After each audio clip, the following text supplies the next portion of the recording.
नमस्कार, हम शिव अधिकारी यदुवंशी। दोपहर 12 बजे के मैथिली समाचार में अपने के स्वागत है। सबसे पहले प्रमुख समाचार। नेकपा एमाले की सचिवालय बहिष्कार बैस रहल महासचिव ईश्वर पोखरेल द्वारा बेरिया 4 बजे बहिष्कार का आह्वान। सर्वोच्च फैसला से नेकपा में नया तरंग। माधव कुमार नेपाल पूर्व पार्टी एमाले पुष्पकमल दाहाल माओवादी केन्द्र में घुमक का निर्णय। आयल निगम द्वारा तेल भंडारण क्षमता वृद्धि करने की तैयारी। पाइपलाइन सब विस्तार तो डिपो निर्माण प्रक्रिया की तीव्रता।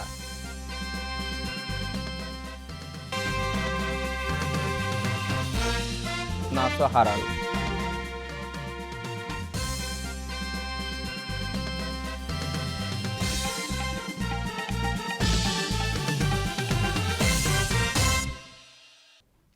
नेकपा एमाले की सचिवालय बहिष्कार बैसवाक पहले महासचिव ईश्वर पोखरेल द्वारा बेरिया 4 बजे के लिए पार्टी की सचिवालय बहिष्कार आह्वान कल गए। नेता सबके एसएमएस और टेलीफोन मार्फत खबर कल गए। महासचिव पोखरेल जानकारी दिने तत्कालीन एमाले के विधान अनुसार महासचिव प्रमुख रह जका सचिवालय में 2 महासचिव 5 सचिव सदस्य रहल।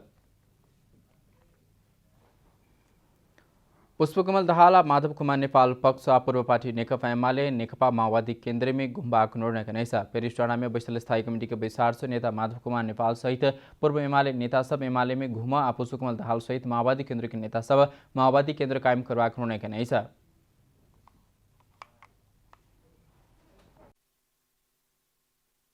सर्वोच्च अदालतको हिजोको फैसला सम्बन्धमा चर्चा भयो, छलफल भयो। सर्वोच्च अदालतको फैसला अब त्यसलाई सम्मान गर्नुपर्छ। अब फैसला हामीले चित्त बुझे पनि नबुझे पनि।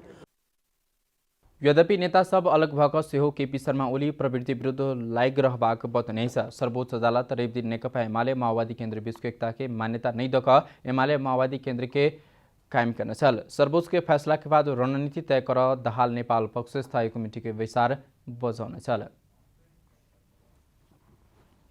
निर्वाचन आयोग सर्वोच्च अदालत के फैसला से पुनर्स्थापित नेकपा एमाले नेकपा माओवादी केन्द्र की आय पत्रचार करवाक भेलेछ। नेकपा एमाले नेकपा माओवादी केन्द्र के नाम चुनाव चिन्ह के लिए संपर्क में आवा पत्रचार कर लागल बताओल गए। सर्वोच्च अदालत की फैसला कार्यान्वयन कर के क्रम में आई दोनों पार्टी के आयोग बजाव लागल। सर्वोच्च अदालत के फैसला स्वीकृति आयोग में पहुंचल छल तो सर्वोच्च फैसला निर्वाचन आयोग पहुंच लगले आयोग से हो नेकपा के आधिकारिकता के विषय में फैसला कर परवाक सकसपूर्ण अवस्था से मुक्त से हो भेलेछ। नेपाल आयल निगम तेल अभाव की स्थिति आव नहीं देव भंडारण क्षमता वृद्धि करवाक भेलेछ। एहिके लेल निगम पाइपलाइन विस्तार शुल्क डिपो निर्माण के प्रक्रिया के तीव्रता देनेछ।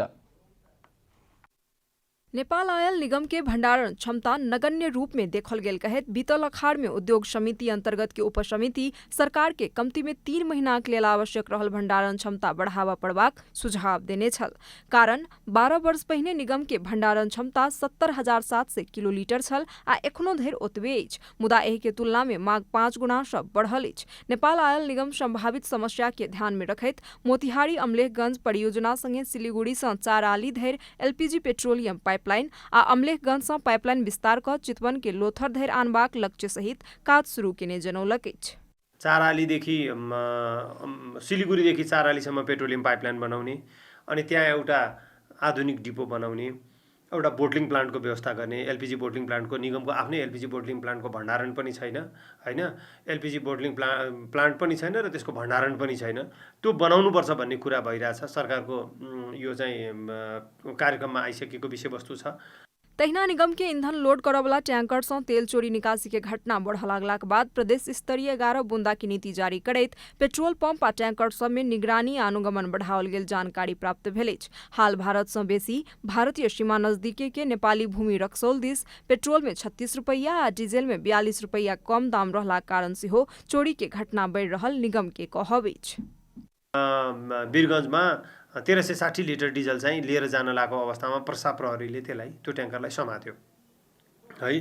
त्यो समातिसकेपछि कहाँबाट कुन चाहिँ पेट्रोल पम्पबाट खरिद गरेको रहेछ त भनेपछि हामीले त्यो सम्बन्धित पेट्रोल पम्पलाई पनि सिल गर्यौं र त्यो ट्याङ्करलाई पनि अहिले पर्सा प्रहरी कार्यालयले त्यसलाई पनि कारबाहीको प्रक्रिया अगाडि बढाएको छ भने निगमको तर्फबाट पनि त्यसलाई कारबाहीको प्रक्रिया हामीले अगाडि बढाइसकेको अवस्था छ।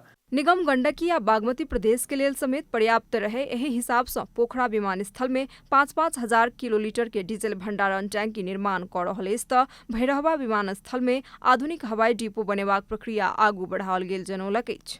कैमरा में जेपी श्रेष्ठ के साथ रूपा घिमिरे के रिपोर्ट। मैथिली समाचार में छोट विश्राम।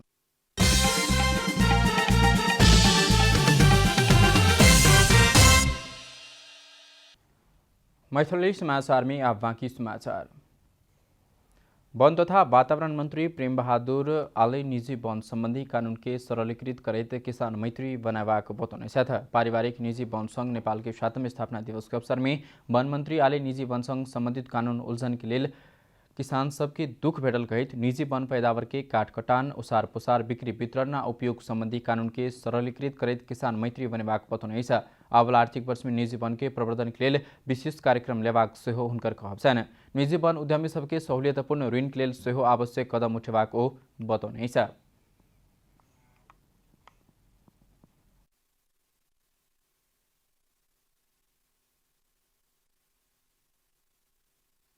निजी वन पैदावारको काट कटान ओसार पसार बिक्री वितरण तथा उपयोग सम्बन्धीको कानुन व्यवस्थापनलाई थप सरलीकृत गर्दै किसान मैत्री बनाउन म पहल कदमी दिनेछु। आर्थिक वर्षको बजेट तथा कार्यक्रममा सरकारले निजी वनको प्रवर्धन विशेष कार्यक्रम ल्याउने विश्वास समेत म दिलाउन चाहन्छु। सिंचाई नहीं वाला जमीन में माइट के परीक्षण कक जड़ीबूटी उत्पादन के लिए बजेट व्यवस्थापन करने हुनकर कहब छैन। जड़ीबूटी राज्य निःशुल्क प्राप्त करबाक सेहो बताउने छ। जहाँ तपाईको चाहिने सिंचाईको व्यवस्था छैन, खानेपानीको व्यवस्था छैन, त्यस्ता क्षेत्रलाई त्यहाँको माटोलाई सोइल टेस्ट गरेर कुन प्रजातिको चाहिने जडीबुटी त्यहाँ उत्पादन हुन्छ भन्ने सवालमा अहिले बजेटको व्यवस्थापन हामीले मिलाएका छौँ र ती ठाउँहरूमा राज्यले निःशुल्क जडीबुटी व्यवस्था गर्नेछ भन्ने हामीले गृह कार्य पनि अगाडि बढाएका छौँ। मंत्री आले हाल बन रहल वन नियमावली पारिवारिक निजी वन के प्राथमिकता के साथ रखबाक प्रतिबद्धता सेहो व्यक्त करने छ। बाराकी जीतपुर सिमरा उपमहानगरपालिका सार्वजनिक यातायात में महिला अपांग और ज्येष्ठ नागरिक की सीट आरक्षित कर स्टिकर टांग के अभियान संचालन करने 111 अंतर्राष्ट्रीय महिला दिवस के अवसर में उपमहानगरपालिका पथलैया बिरगंज चलवला सार्वजनिक यातायात के संगे लंबा दूरी के यातायात में आरक्षित सीट रखबाक लेल स्टिकर टांगने कार्यपालिका स्व निर्णय कक नेपाल प्रहरी के सहयोग में अभियान के शुरुआत कल गई। कमसेकम महिला आरक्षित सीटहरू भन्छ, अपाङ्ग र ज्येष्ठ नागरिक सीट भन्छ। यो यातायातमा एकदम कठिन भएको छ। कठिन हुँदाखेरि ज्येष्ठ नागरिक उभिरहन्छ तर युवा जवानहरू बसिराखेका हुन्छ।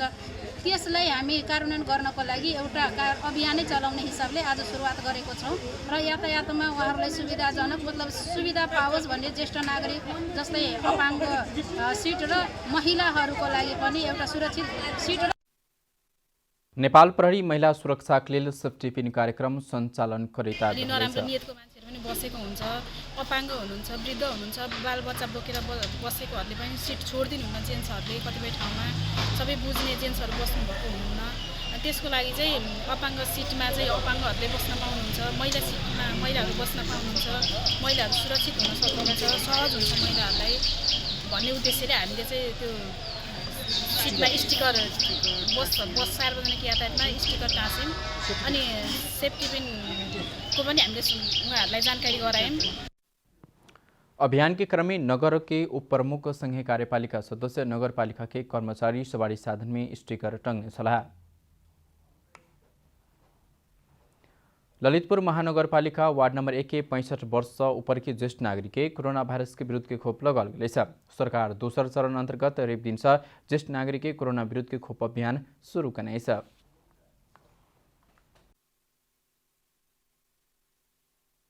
कोरोना वायरस विरुद्ध के दोसर चरण अंतर्गत 65 वर्ष से ऊपर के ज्येष्ठ नागरिक के खोप लगेबाक अभियान अंतर्गत ललितपुर महानगरपालिका वार्ड नंबर 1 के ज्येष्ठ नागरिक के काल्हि खोप लगाओल गेल। ओहि वार्ड में घर घर में जाकर कुल 558 गोटे ज्येष्ठ नागरिक के नाम दर्ता कयल गेल वार्ड कार्यालय जनौलक अछि।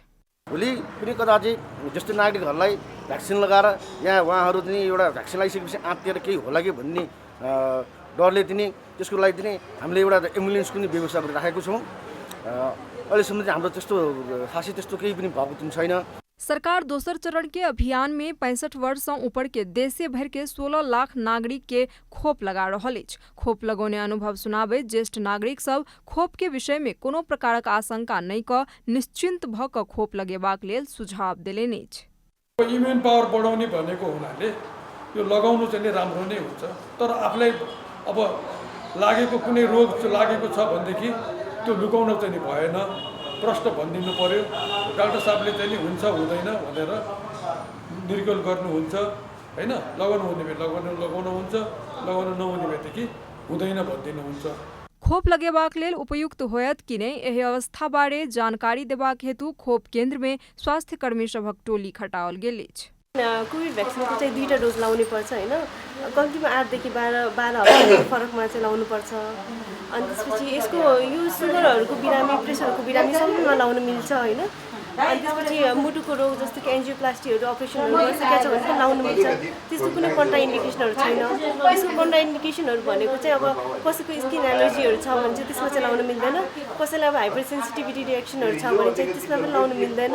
अनि अरू भनेको प्रेग्नेन्ट वुमनहरूमा अनि दुध के ल्याक्टेटिङ मदर्स बच्चालाई दुध खुवाइरहेको छ भने त्यसमा लाउनु मिल्दैन। दोसर चरण के अभियान 6000 से बेसी खोप केन्द्र से संचालन होयत। एहि चरण में ज्येष्ठ नागरिक के अतिरिक्त सवारी चालक, सह चालक तथा शिक्षक सबके सेहो कोरोना विरुद्ध के खोप देल जात। साथ ही 15टा हिमालय जिला के 55 वर्ष से ऊपर के नागरिक के सेहो खोप देल जात। कैमरा में शैलेंद्र गोविंद अमात्य के साथ रूपा घिमिरे की रिपोर्ट। अब आर्थिक समाचार। आर्थिक समाचारक संग अर्घाखाँची ओपिसी सिमेन्ट सबैभन्दा स्तरीय सिमेन्ट।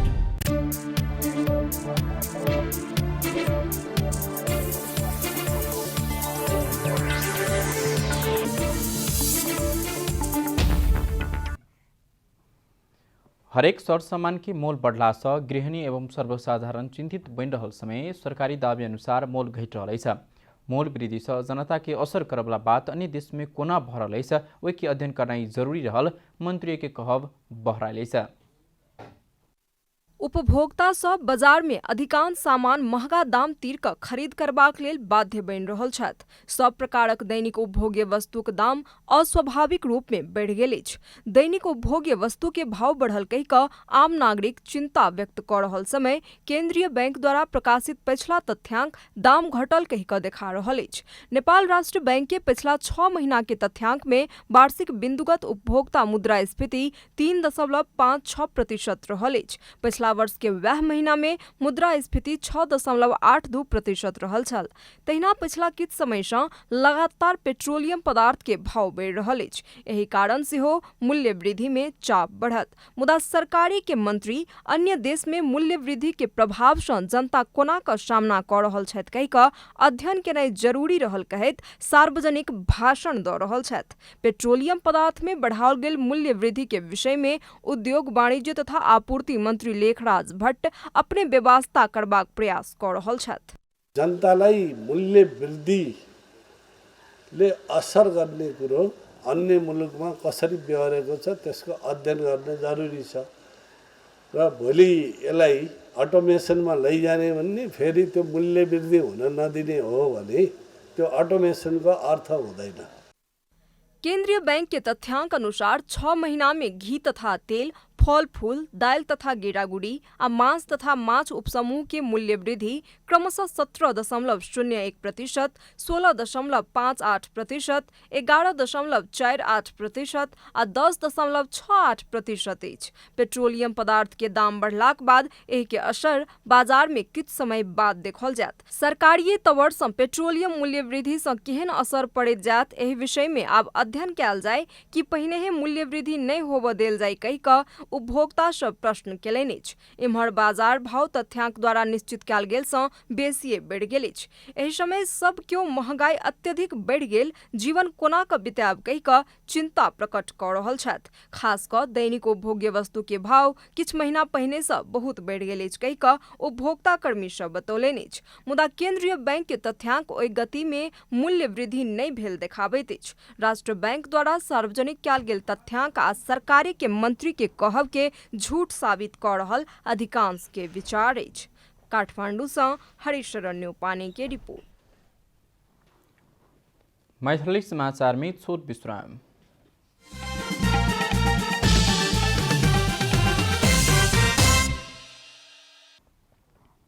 अब खेलकूद समाचार।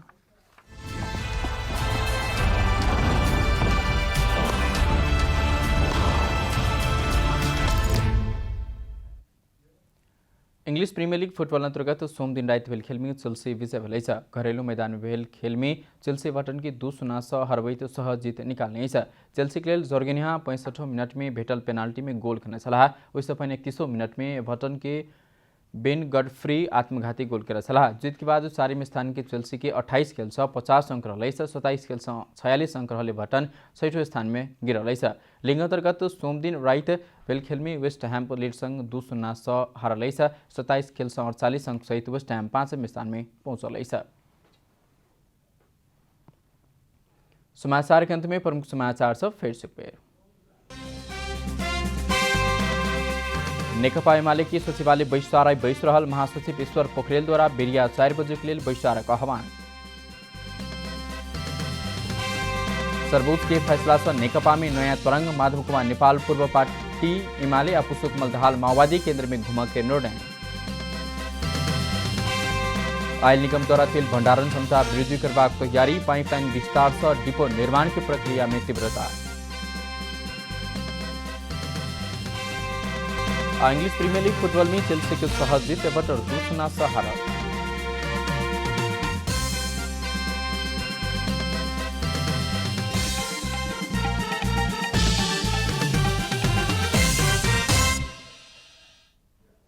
एखनुक लेल मैथिली समाचार एतबे। अपने जनता टेलीविजन के कार्यक्रम सब यूट्यूब, फेसबुक, ट्विटर, हमरा सबके वेबसाइट जनता-समाचार.com से हो पढ़ देखा सुन सके छी। सूचना में अपनी सबक सहभागिता, समय में समाचार, हमरा सब प्रतिबद्धता। कोरोना वायरस के संक्रमण से बचबाक लिए नियमित रूप में हाथ धो, भीड़भाड़ से अलग घरे में सुरक्षित रहो और परिवार के सेहो सुरक्षित राखो। नमस्कार।